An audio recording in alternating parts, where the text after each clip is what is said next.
Na-in po ako November 2023 tapos wala po kaming sahod ng June at July 2024 ito. Tapos kahapon po may na-receive po kaming PVP salary, Proportional Vacation Pay. If ever po babawiin po kaya yon, baka po kasi nagkamali po ang division. So, I'm sure hindi na po yun babawiin kasi ganito yan. Na-hire ka na November 2023, ibig sabihin hindi po buo yung service mo sa isa pong school year, so hindi po buo yung eligibility mo para sa PVP days.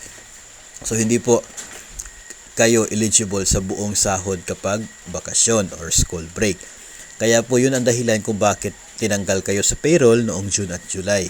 Wala binigay na sahod sa inyo sa June at July, panahon po ng bakasyon. Kasi hindi kayo eligible sa buo na sahod for those months. Kung bibigyan kasi kayo, then nabigyan kayo ng buong salary, magkakaroon kayo ng overpayment na babawiin from your salary. So, ginawa po ng division ninyo, tinanggal kayo sa payroll noong PVP period dahil hindi kayo eligible sa buong PVP. Kasi nga, hindi kayo nakapag-start ng service sa start ng klase. Ngayon, wala po kayo natanggap na PVP payment ninyo doon sa bakasyon. Pero you are eligible para po sa PVP days. Meron kayong na-earn na PVP days sa inyo pong serbisyo from November 2023 hanggang May 31. Meron kayong na-earn.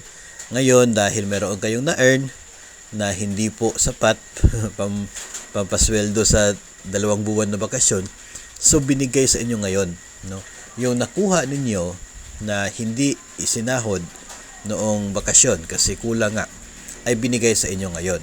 So, yan ang payment, monetary equivalent doon sa PVP days na na-earn ninyo for your service from November 2023 hanggang sa May 31, 2024.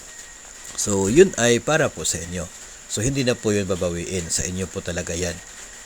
Yun po ay intended para po sa inyo. So, pwede na po yung ma-withdraw at pwede pong magastos kasi para po sa inyo yan. The next year, next vacation, dahil buo na yung service ninyo sa isang school year at wala kayong mga leave of absences na without pay, ay buo na yung sahod ninyo kapag school break, kapag Christmas break o kaya ay bakasyon, buo na yung sahod matatanggap ninyo.